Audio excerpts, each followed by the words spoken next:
Good morning, you're watching Addis News Hour. I'm Zoltan Desai. Thank you for joining us and do stay tuned. Public consultation on transitional justice options in Ethiopia is underway in Addis Ababa. Ethiopia has recently developed a transitional justice policy document which is expected to contribute to sustainable peace, reconciliation and justice in the country. Implementing transitional justice is believed to be instrumental to redress human rights violations and to ensure rule of law in the country. Shagai Mato has more on that. Take a look.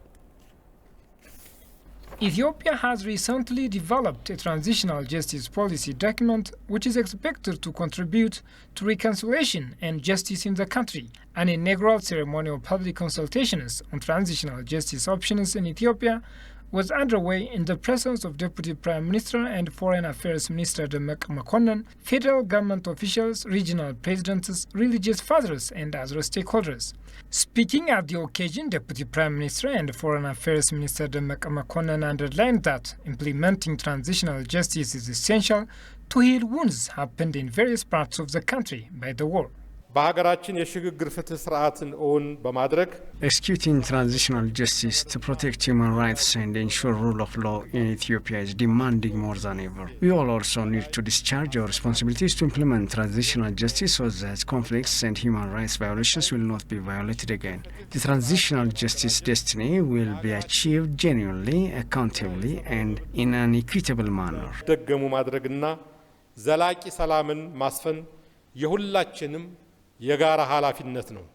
Gideon Timotheus, Minister of Justice, for his part explained that collecting recommendations on the transitional justice policy document was the aim of the event.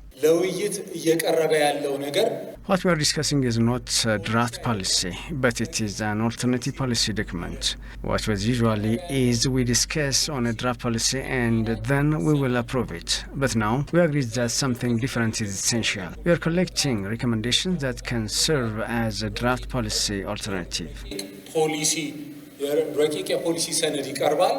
Daniel Bekkala, High Commissioner of Ethiopian Human Rights Commission, for his part said that the transitional justice policy document that they are discussing is based on the context of Ethiopia and centering victims of human rights violations during the war.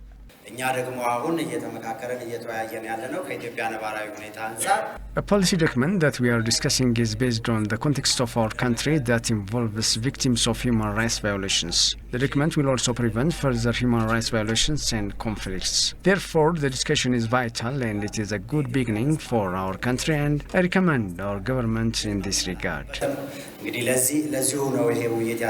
A UN High Commissioner of East Africa, Marcel Clement Akopovo, for his part shared his experience that transitional justice to be effective, there must be human rights based consistently focusing on right and in need of victims and family.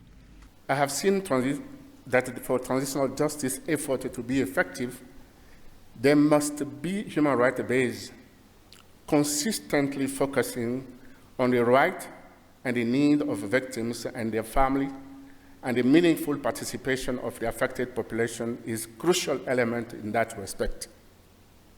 Across Africa and beyond, I have met countless of victims of a human rights abuse violation or their relatives who courageously demanded justice through trial, either through financial compensation, the rebuilding of schools and clinics, etc., etc. To others, justice simply meant finally being believed and hearing an apology from those responsible for their suffering. Collecting recommendations on the transitional justice policy document will underway over 50 venues in the country in the future. The Ethiopian Investment Commission held extensive discussions with the Pakistani business delegation, which included more than 70 investors, to explore business and investment opportunities in Ethiopia. The discussions took place in the presence of the Deputy Prime Minister and Foreign Affairs Minister Demeqe Mekonnen and the Ethiopian high-ranking government officials. Ethiopia's ambassador to Pakistan, Jamal Bakr, said that the delegates had a significant interest in the agricultural, manufacturing, mineral, technology, healthcare and other sectors. Kasan Jani reports. Take a look. The discussions about potential investments and competitive conditions in Ethiopia are being held between the Ethiopian Investment Commission and a delegation of Pakistani investors. The Ethiopian Investment Commissioner Lalicia Name, ambassadors of the two countries, members of Pakistani's Investment and Trade Delegation, representatives of Ethiopian Chamber of Commerce and Industry, and stakeholders are participating in a discussion. The Commissioner briefed the delegation on the ease of doing business, incentive packages, and investment climate in Ethiopia, which is conducive and favorable for investment operations. Ethiopia has huge comparative advantage for the business community of Pakistan. It's not only opened its economy to attract the foreign direct investment, but also undertook a lot of reforms to build a homegrown economy in Ethiopia. The steps taken to address the bottleneck for our foreign direct investor trade business service at micro, macro, and structural level has started playing a lot of great role to create and change to be more open for our investors. The two nations have solid diplomatic ties, according to Ethiopia's ambassador to Pakistan, Jamal Bakr, who also said that this delegation's visit is crucial to the success of the country's endeavors. The first of its kind between the two countries. Pakistan and Ethiopia has a long diplomatic relation since 1958, but the relationship was not grown up to the potential that the two countries has. But today's delegation, which consists more than 71 very top companies in priority areas of our government, in agriculture, agro-processing, manufacturing, tourism, mining, ICT, which was top. The ambassador of Pakistan to Ethiopia, Shozab Abbas, also stated that efforts are being taken to further bolster the two nations' economic ties. This collaboration between the two countries would not only foster, strengthen and cement the political and diplomatic relations, but also the economic relations between the two countries. And I hope the friendship may touch to the zenith of skies. Thank you so much. A number of Pakistani investors have also stated that they're extremely interested in and determined to make investments in Ethiopia and a wide range of sectors. My main field of expertise is in textile spinning. I have 12 factories in Pakistan and employ over 8,000 people. And I would love to be able to set up either new factories in Ethiopia, which will boost jobs in Ethiopia, and also create an environment in which your exports could also increase. Beyond that, I would also love to expand and maybe even transfer some of my existing factories. So I really think that it is just a laying foundation for the next coming years between the business relationship between Pakistan and Ethiopia. And Ethiopia, it has a big population, it has a huge potential here for all the sectors and including pharmaceutical sectors. So we have our big plans that when we come here, and if there are certain policies and that really attracts the investors, so when we will go back, so we will discuss with our parent companies to think about it. Good to see the Ethiopian market, it's 80% is being imported pharmaceuticals. So we as a Pakistani pharmaceuticals manufacturer and exporter, we see a very huge potential over here. What we see, we are exporting in more than 20 countries, and for Pakistani pharma companies, I think they are exporting more than 100 countries around the globe. So we see a very good potential over here. The visit of this business delegation is believed to further strengthen the bilateral trade relations of the two countries, it was learned.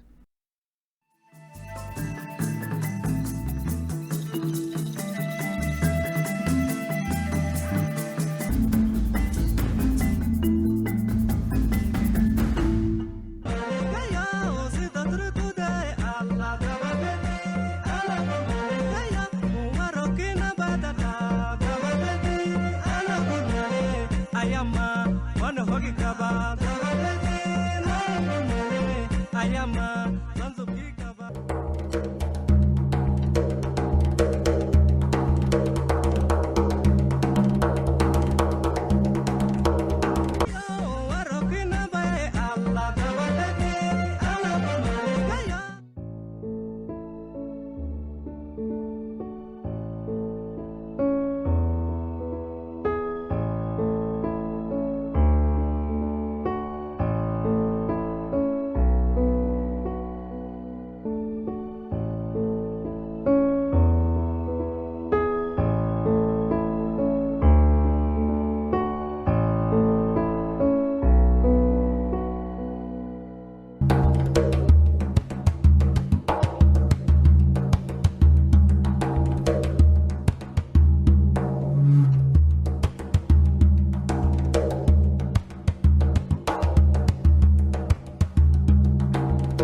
በሚመጣበት ጊዜ ይሄውን የሚታየው ቤት አሁን የተሰራው ደግሞ ምክትል አስተዳዳሪው ተገልጸዋል።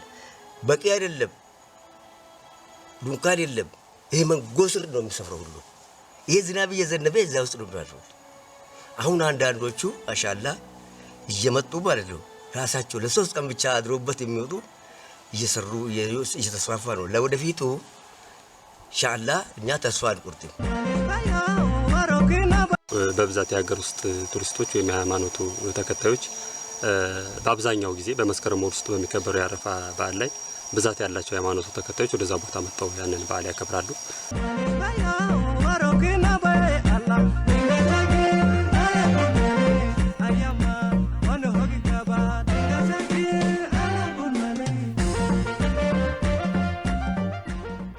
Ophthalmology experts said effective pre-eye treatment and taking proper medications is said to be critical to protect serious eyesight complications in Ethiopia.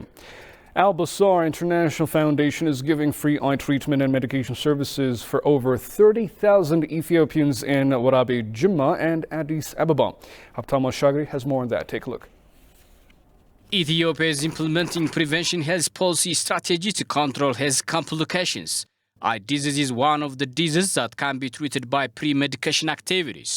Al Basar International Foundation is providing free eye treatment medication service since 15 February up to 4 April 2023 in various parts of the country.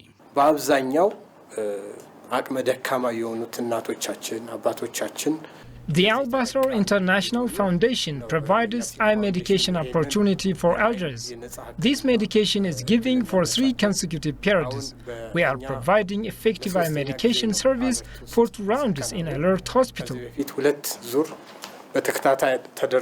The ophthalmology experts team arrived in Ethiopia to provide free eye medication service for over 30,000 Ethiopians in Warabe, Addis Ababa and Jimma. 10,000 ጥሪ ይደረግለታል 10,000 ይመጣል ከ10,000 400 የማያይ We are reporting 10,000 cases to the foundation. Of the total, they operated free eye medication service for 1,200 cases. The remainers will get eye droplet and eyeglasses based on the existing eyesight problem of the patient. They are operating in this manner. መነጽርም ይሰጣቸዋል. The ophthalmology experts will bring good eye medication materials as well as other inputs which are not produced domestically to provide quality eye treatment service.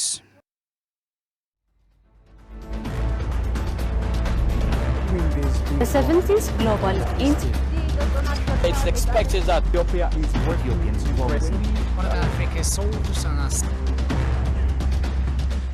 Our news is always aired on Monday to Friday on 11 a.m. and 9 p.m. and also on Saturday and Sunday on 9 p.m. Make sure to follow us.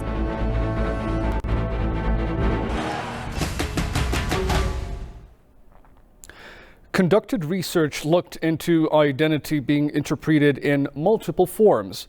PhD student researcher at the University of Birmingham, Sophie Cuthbert Rakotondraini, told ETV that Ethiopia means a lot to her and also her family. Tigusernesa will bring us to speed.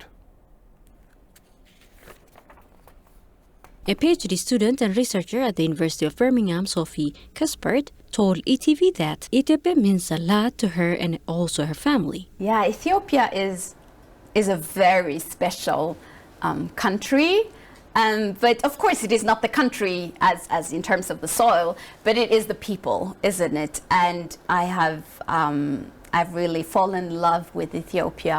I have got so many friends here. Okay. A lot of friends from different areas and who have very different lives. So I have friends here in Addis Ababa.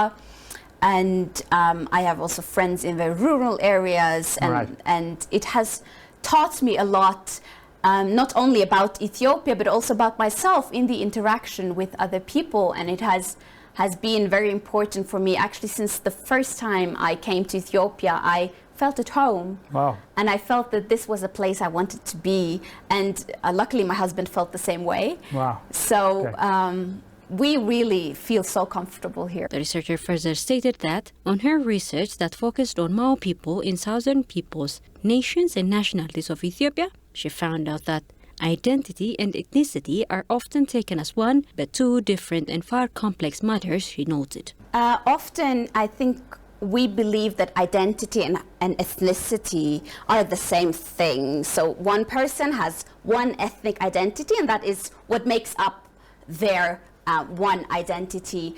And the interesting thing is that when, from the perspective of my fieldwork, when I look at that, it is so much more complex. We often think of ethnicity as being this checklist. As I said, you have to speak a certain language, you should live in a certain designated territory, maybe you should eat a certain kind of food, you should clothe a certain way, you should have a certain lifestyle. And what I found was that reality is so much more complex. Actually, we think of society as being these different groups, okay, right? But people can't neatly fit and be put into these separate unities that are kind of thought to be unified within themselves. So I found that Mao is not one identity. And Mao doesn't denote one hierarchical position, but Mao is shaped by shifting hierarchies, and they don't represent one group within a hierarchy. Wow. She indicated that her conducted research looked into identity being interpreted in multiple forms. Looking at practices is extremely important. Sometimes we only pay attention to what we say, our language, but that's only one side of the coin, because our language is often, where it relates to this idea of having one identity in this kind of language. But then in practice, that shows us a different picture. So I looked at how people relate to each other in politics, education, in religion. I looked at marriage practices, labor practices, and really how people perform or live their identities in their day-to-day lives.